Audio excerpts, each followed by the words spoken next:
E temos o nosso queridíssimo Leandro Demore falando sobre o Trump lá no ICL. Vamos lá. De voltar, eles aprendem com as lições anteriores. Foi o que Viktor Orbán fez na Hungria, por exemplo, e é um risco muito grande dos Estados Unidos efetivamente ter aquela imagem de que o bufão Donald Trump postou, dele virando rei, pode virar realidade. Deixa eu trazer mais uma informação para colocar no comentário de vocês Só uma coisa, Vivi, só para amarrar rapidamente isso, só quero discordar levemente do William num ponto, que é o seguinte: eu até entendo que seja a parte bufão do Donald Trump.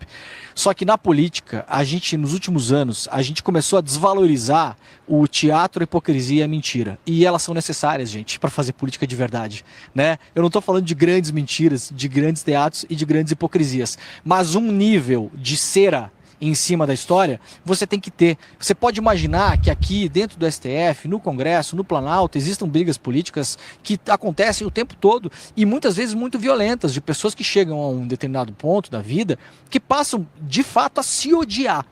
Se todo mundo que se odeia, William, começar a publicar vídeo de gente jogando fezes no outro, de falar tem que metralhar a petralhada aqui no ar. Não, vamos partir para política real mesmo. Gente, o mundo acaba.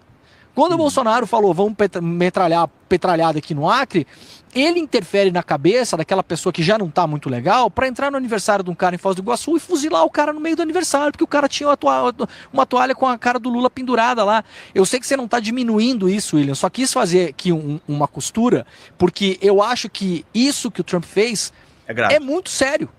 Não é brincadeira, não é bobagem. Porque assim, até tem um cartunista esse final de semana, infelizmente eu não vou lembrar, eu não sei se foi o Ricardo Coimbra, alguém publicou no Instagram, uma série de quadrinhos colocando um pouco essa escalada que a gente viu no Brasil. Então assim, colocar a coroa em mim mesmo, kkk, é trollagem. O campo de concentração para estrangeiros com um crocodilo, o campo trollagem, o campo de brincadeira, é o campo irônico, é o campo de concentração irônico, é a prisão irônica. É o assassinato irônico. É o tentativa de golpe irônica. E tentamos dar um golpe de Estado. Não deu certo. Não, gente, mas era trollagem. Era brincadeira. É a parte que eu tô brincando, é a parte que eu tô tirando onda. Porque o troll, só ele sabe quando é brincadeira. Essa é a grande sacanagem do troll. Por isso que o troll não é um jogador legítimo. Porque só ele sabe o momento que ele tá falando sério e o momento que ele tá brincando. O que o Trump faz no final de semana é muito sério. Se a gente tirar a camada de hipocrisia da política, aqui em Brasília, em Washington, em qualquer lugar, gente, o mundo acaba. As pessoas, muitas vezes que fazem política, William, mesmo dentro do tal mesmo campo político, isso é uma ilusão também. As pessoas se odeiam. Tem muita gente que se odeia. Passa o tempo todo, passa o governo todo se odiando. Brigando por poder, brigando por posição, brigando por cargo, de modo legítimo, de modo ilegítimo. Imagina se todo mundo agora for se portar dessa maneira. No próximo protesto, a Secom vai publicar um vídeo do Lula sobrevoando a Paulista no 7 de setembro, jogando excremento embaixo. Não pode fazer isso. É lógico, porque ela vai influenciar as pessoas que é assim mesmo. É assim que se trata. Então, aquele meu vizinho que pensa diferentemente de mim, o que é que eu vou fazer? Eu vou comprar excremento de animais e vou jogar na porta dele. Vou jogar pela janela da casa dele. Afinal de contas, o presidente está dizendo que isso é possível.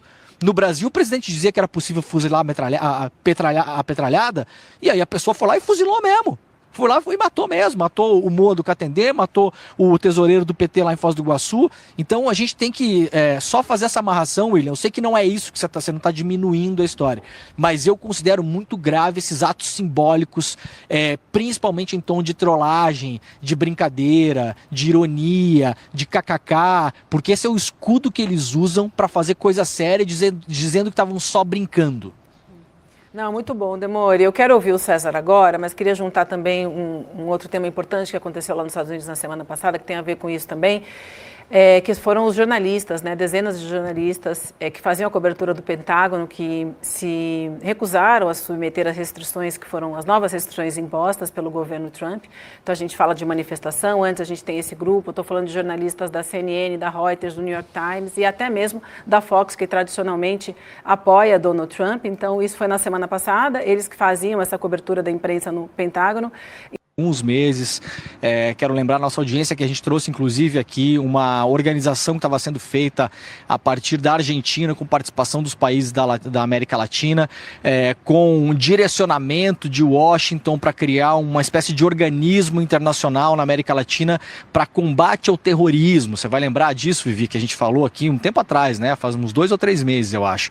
Eu até falei, olha, o Brasil está entrando, quero crer aqui, desavisado dessa história, tem que tomar muito cuidado em relação a isso, porque são 2 movimentos que estavam acontecendo ao mesmo tempo. Um deles ainda acontece no Brasil. Muita gente do campo político pressionando para que o Brasil reconheça como organizações terroristas grupos como o PCC, Comando Vermelho, TCP e outros, né? E essa organização, a partir de Washington, liderada pelos Estados Unidos, que buscaria criar uma espécie de corpo burocrático na América Latina, com participação das polícias, ministérios públicos. O Ministério Público do Brasil estava envolvido nessa discussão também, para criar uma espécie de ente para combate ao terrorismo na América Latina. Com isso, Ivi, ninguém aqui está querendo dizer que não há problema de terrorismo no mundo todo, né? A gente vai ter que começar primeiro a classificar o que é terrorismo, porque a classificação de terrorismo ela vem a partir de uma visão dos Estados Unidos. Terroristas são os inimigos dos Estados Unidos ou as áreas onde eles têm interesse em buscar petróleo, buscar terras raras, buscar mercados, abrir mercados, destruir concorrência de outros países. A gente viu isso acontecer no Afeganistão, no Irã, no Iraque, as famosas armas químicas do Iraque, né? Muito bem, a gente tem uma chance, infelizmente, de ver isso ser replicado na América Latina. E naquela vez que a gente falou sobre essa organização antiterrorista, entre aspas, no Brasil também, com, aliás, apoio do Paraguai, que hoje é um grande aliado dos Estados Unidos, a gente não pode esquecer disso, falamos também o que seria usado em relação aos motivos pelos quais se iria atrás das pessoas na América Latina. Tráfico de drogas, como foi feito com o Noriega no Panamá e como foi feito em outros vários momentos. O Hugo Chávez era acusado de tráfico de drogas, o Noriega foi acusado de tráfico de drogas e vários outros líderes da América Latina. Agora, não por acaso, o Maduro é acusado de tráfico de drogas, o Gustavo Petro é acusado de tráfico de drogas. E olha, Vivi, final de semana eu fiquei um pouco preocupado, acho importante a gente prestar atenção nisso também. A gente está aqui nas marquises do STF, onde talvez entre hoje e amanhã teremos já o nome do próximo ministro do STF indicado pelo Lula. Agora, eu fiquei um pouco preocupado, queria ouvir o César também e o William sobre isso, Vivi, e você também. O Lula, no final de semana, deu algumas declarações em relação aos Estados Unidos que não ornam muito bem com a ideia de que a reunião com o Mauro Vieira em Washington foi boa. Fiquei um pouco preocupado com isso, porque o Mauro Vieira fez uma reunião em Washington com o Marco Rubio, soltaram um comunicado em conjunto, um comunicado que mais das vezes, na verdade, não diz nada, né? Não teve nenhum avanço prático de negociação. Foi um comunicado do tipo, houve uma aproximação e a gente vai continuar conversando. Vamos marcar, né? Próximo a gente marca aí. Mas pareceu que foi tudo bem, de fato, pareceu que não se falou mais em Bolsonaro, não teve nenhuma escaramuça um pouco maior, não houve nenhuma declaração dos Estados Unidos mais agressiva depois do comunicado. Agora me estranhou o Lula no final de semana falar de novo sobre o Trump, falar de novo, olha, ninguém vai mexer com o Brasil, se alguém mexer com o Brasil, falando sobre o Trump. César, para alguém que teve uma reunião que pareceu uma reunião boa, parece meio fora de tom o que o Lula está colocando na mesa nesse final de semana. E aí, falando com algumas pessoas nesse final de semana também, achando estranha essa posição, muita gente está dizendo que a reunião, na verdade, não foi lá tão boa assim não, né? Não teve nenhum encaminhamento mais direto, parece que teve uma cobrança em relação aos BRICS também, para o Brasil se posicionar em relação aos BRICS. Houve uma parte da conversa que teria sido uma parte da conversa sobre geopolítica, que foi pouco explorada na semana passada. Falou-se muito de Bolsonaro, de tarifa, mas falou-se pouco de geopolítica, falou-se pouco de BRICS, de dolarização ou de não dolarização, de menos ou mais uso do dólar, de incremento de mais ou menos países nos BRICS, de comércio bilateral com outros países que não sejam os Estados Unidos, e parece que isso é uma grande preocupação do Brasil também. Dentro também dos negociadores muito próximos ao Geraldo Alckmin, que foi um dos negociadores dessa história. Então, só para a gente ficar de olho, porque vem esse ataque ao Petro, vem esse ataque ao Maduro, o Lula se coloca de novo frontalmente, publicamente, né, Vivi, brigando, digamos assim, com o Trump, se colocando contra o Trump, colocando o pé na porta, como se diz. mas depois de um momento em que aparentemente a negociação tinha sido boa, a conversa tinha sido boa, não seria o momento para levantar o tom. Então eu acho que a gente vai ter alguns desenvolvimentos nessa semana aí mais complicados do que a gente imaginava em relação a essas conversas, a ver o que vem, principalmente depois da indicação do próximo ministro do STF, que eu acho que vai ser a grande pauta dessa semana para além do Congresso. Eu acho, Leandro, que os movimentos são paralelos, na verdade. As pessoas que eu conversei em Brasília disseram que a reunião teve o tom público que foi divulgado mesmo, de que foi uma conversa que não foi feita para avançar em nada, na verdade, né? Foi uma conversa preliminar para os dois presidentes sentarem juntos, agora provavelmente lá na Malásia, nessa semana, o que a gente não tem a confirmação que vai acontecer ainda, mas eu acho que o presidente Lula acaba indo novamente contra o Trump por conta dos ataques promovidos contra a Venezuela e também contra o Petro. Há uma preocupação grande do governo em relação à soberania na América Latina toda, na América do Sul toda. E isso me parece que é uma preocupação do presidente, de novamente fortalecer a ideia de que os territórios, pelo menos aqui na América do Sul, deviam ser invioláveis, né? Sem guerras. Afinal, uma guerra na América do Sul, na Colômbia, na Venezuela, traria sérias consequências para o Brasil também. O Brasil, de alguma maneira, teria que se mobilizar nesse conflito, seja colocando, por exemplo, tropas na fronteira do Brasil com esses países para garantir a soberania do Brasil, nesse caso específico. Ainda que a gente não tenha essa previsão de que exista uma incursão terrestre na Venezuela, a gente sempre tem esse risco. Me parece que os movimentos, pelo menos no que eu consigo enxergar até agora, são paralelos. Enquanto conversa com o Trump sobre as questões internas do Brasil, faz uma fala mais dura sobre a soberania da América do Sul, que me parece importante ser defendido nesse momento. E eu concordo com o que você falou agora há pouco, Leandro, sobre os cartéis de drogas. Primeiro, a gente sempre tem um debate enviesado de drogas, né? Drogas são usadas pelos Estados Unidos, a guerra às drogas, desde o começo do século passado, para perseguir minorias e grupos políticos nos Estados Unidos que são divergentes. Isso é uma prática comum nos Estados Unidos há algum tempo. E agora é óbvio, e aí eu concordo com você de novo, de que a gente tem problemas sérios com cartéis de drogas, com crime organizado, com essas facções todas que você citou no Brasil e em outros países da América Latina, mas esses são assuntos internos dos países. Os países têm que lidar com isso, o Brasil, inclusive, precisa lidar melhor com isso para atacar de forma mais dura o financiamento e organização dessas entidades criminosas, dessas organizações criminosas. É fundamental que isso aconteça, mas, novamente, esse é um assunto interno. Nós não estamos lá nos Estados Unidos discutindo se a gente vai invadir Los Angeles para acabar com o tráfico de fentanil. A gente está discutindo internamente no Brasil nossos problemas internos e a nossa soberania garante que a gente faça isso de forma interna, né, César? Muito bem, antes a gente ouvir o César, deixa eu só trazer também o que exatamente Donald Trump falou, né, sobre o Petro. Nesse final de semana, então, ele acusou o presidente da Colômbia de ser um líder do tráfico de drogas ilegais, como o Demori já adiantou aqui pra gente. Sem prova alguma, Trump disse na rede social dele que Gustavo Petro incentiva a produção massiva de entorpecentes. Pouco antes, o colombiano tinha acusado Washington de violar o espaço marítimo de seu país e matar um pescador. Eu vou trazer aqui primeiro a fala do Donald Trump para vocês. Então, ele diz assim: o presidente Gustavo Petro da Colômbia é um líder do tráfico de drogas ilegais que incentiva fortemente a produção em massa de drogas em campos grandes e pequenos por toda a Colômbia.